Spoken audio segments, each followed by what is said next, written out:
I'm representing a company called Remaya Technologies, and we are into ERP systems and mobile solutions for restaurants and F&B industry. There's a very short presentation of mine. I'm just focusing on what the restaurant was in last decade and how we have changed it, what a legacy restaurant would look like, and how the new generation that is coming into the restaurant industry is changing it. Like they want automation in production.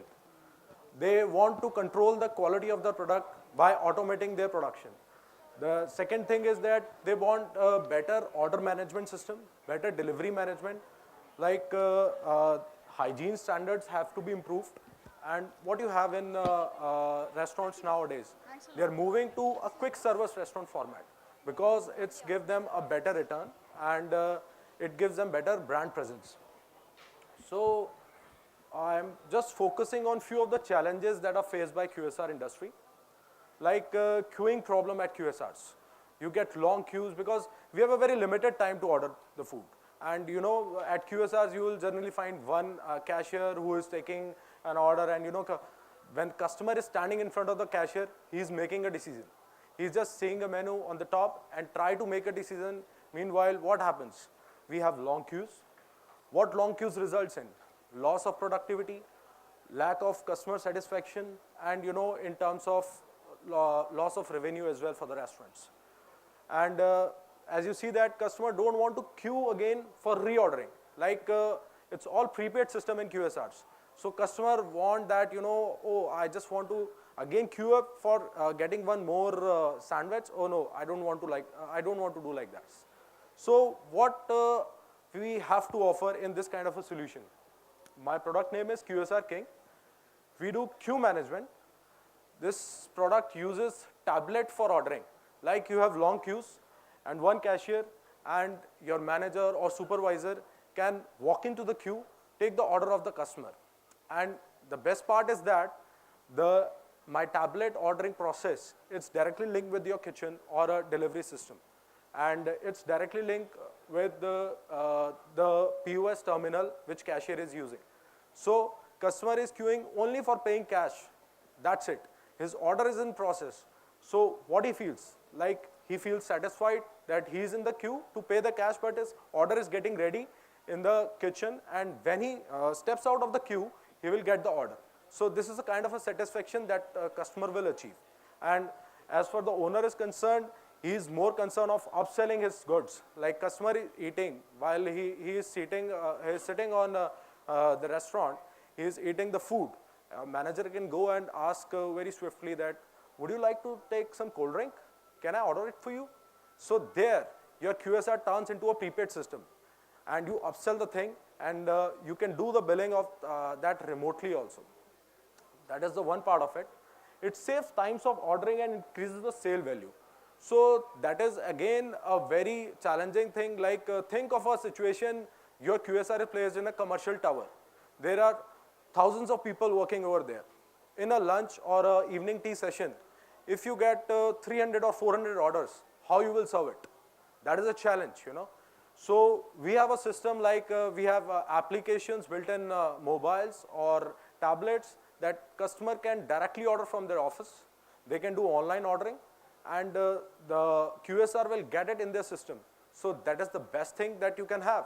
You know in advance that at 3 o'clock, I have to go to a Gen Pack. I have to order, I have to deliver an order. So you can manage your orders, better productivity will be achieved at your QSR, as well as, you know, sometimes people feel that we are lack of staff. How to do that? So convert your QSR into a self-ordering system. It is very simple. You just have to place a kiosk. We have a certain products like tablet ordering, self-ordering kiosk, mobile ordering, and online ordering system. And the best part is that it's all integrated with POS. So there is no other system that you guys are using, no manual registers, nothing for online ordering like other channels are providing, but they are not integrated with POS. So that is our USP and that is our strength. I would like to know anybody, any suggestions or any questions of you? Anyone? Okay, I'll be ending up this session. Thanks for attending. Thanks for your time. Thank you.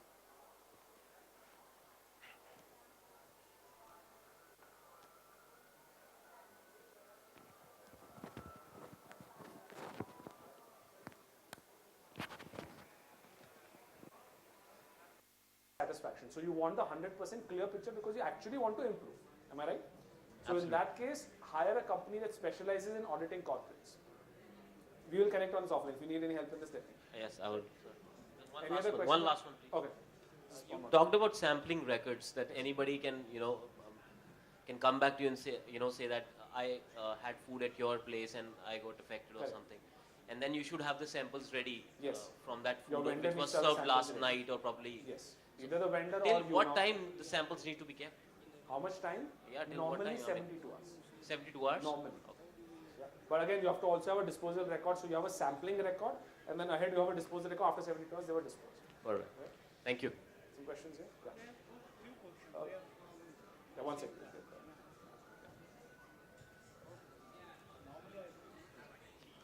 A few questions. Ah.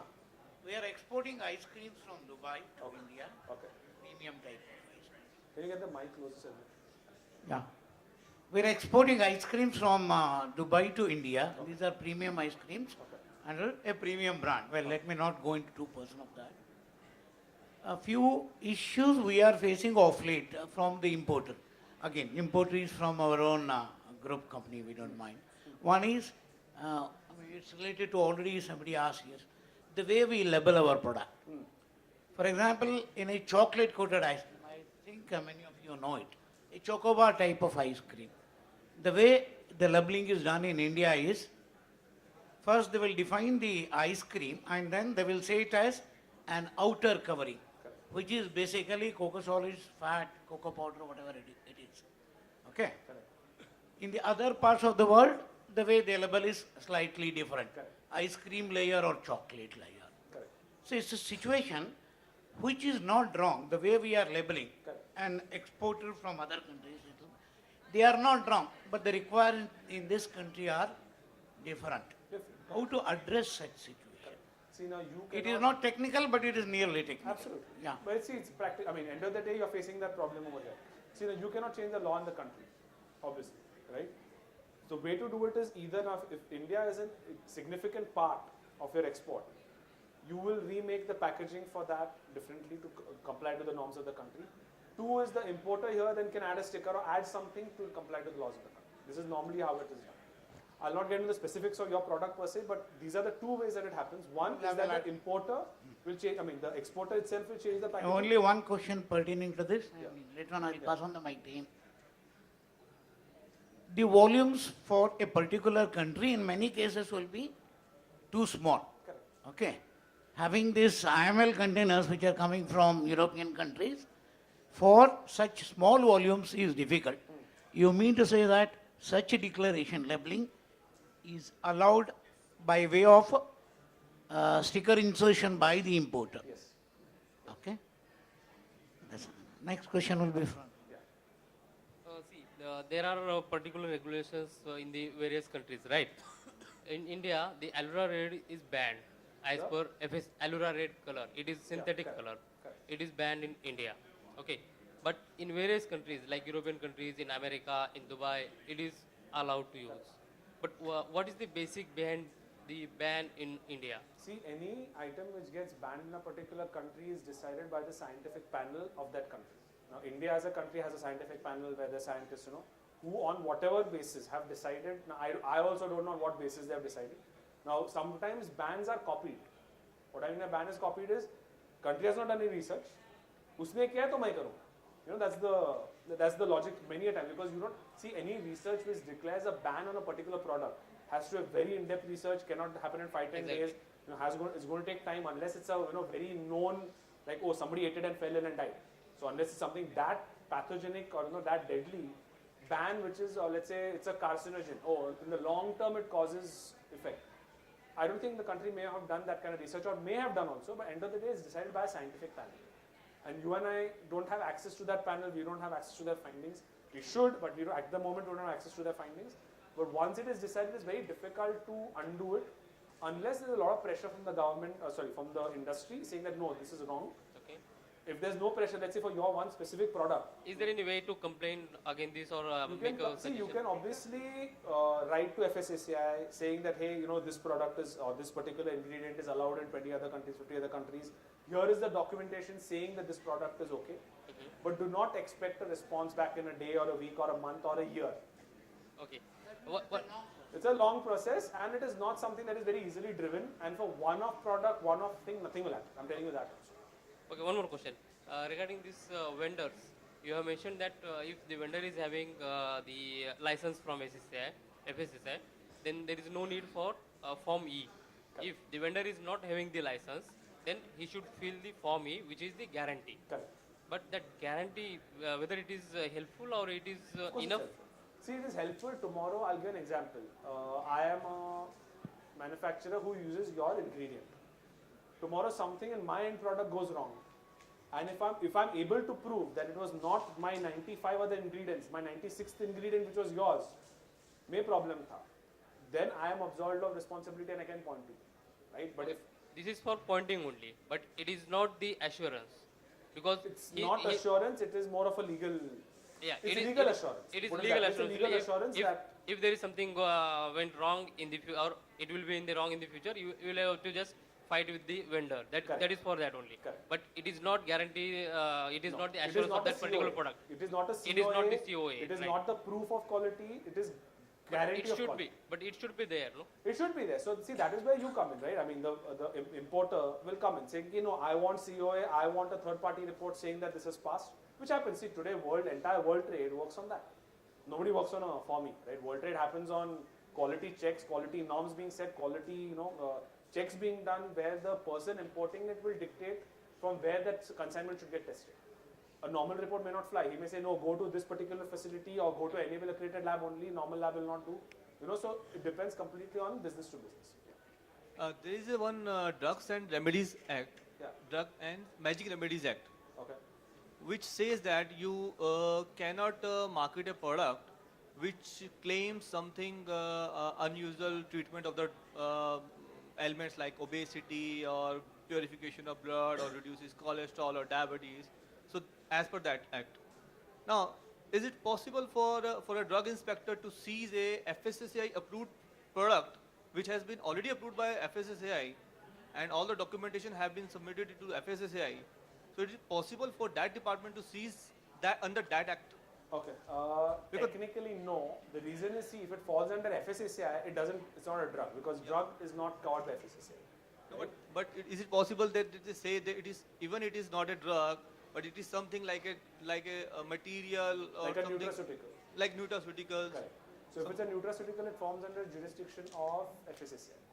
It's a FSSAI. See, if it's a drug, there's a different act. Let's say I give you an example.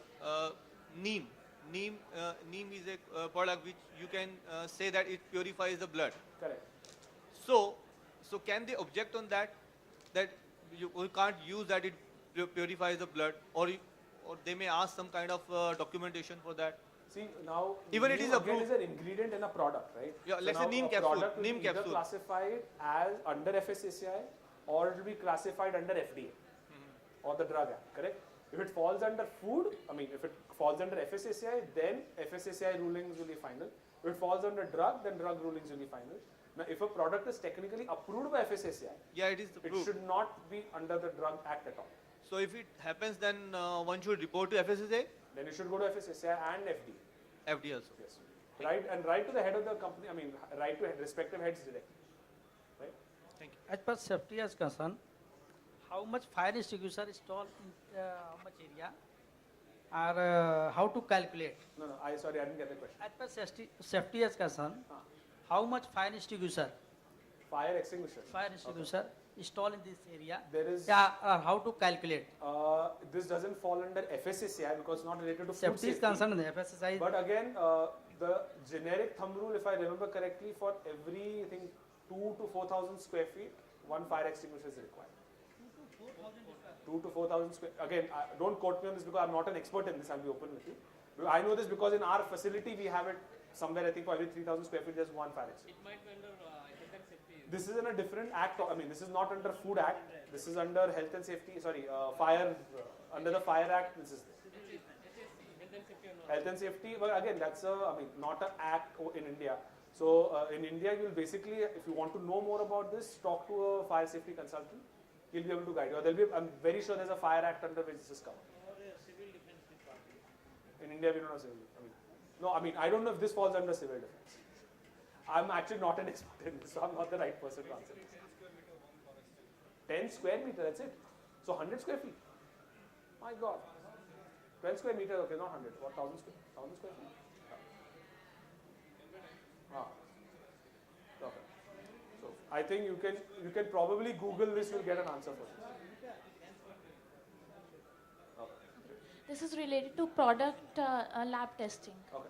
Okay, in case of imported food, if you are getting one of the lots tested by the NABL certified lab, and FSO takes sample of some another lot, how does that report help, or It doesn't. what is the benefit of getting it done? It doesn't. It doesn't, No, they're right? not two see, even though it's the same product, two different batches are two different products, right? So just because you have testing for, let's say, batch A, that doesn't certify batch B as safe. Exactly. Of course. So what is the use of getting it done for imported So that food? batch A is not tested. See, technically, the testing has to be done batch-wise. See, end of the day, again, one more part we have to understand is testing, auditing, inspections. These are just a sliver of your system. When we try and do testing or auditing inspections, we cannot audit your entire gamut of services. We cannot audit entire product line. What we're doing is we're seeing one little sliver of it and seeing if there are any problems with that. Because if there's a problem in that one little sliver, yes, that could mean that there are other problems in the system, and that's when you go into root cause analysis, right? So again, the way you should, the actual question is, how many batches should you be testing, right? So should you test every batch? Should you test any alternate batch? Now, in a batch, how many products to test? You take only one bottle, you receive 1 lakh bottles. Can you take one bottle and say I've tested the entire batch? No. There is a sequence there's a calculation of how many bottles, sample sizing is there.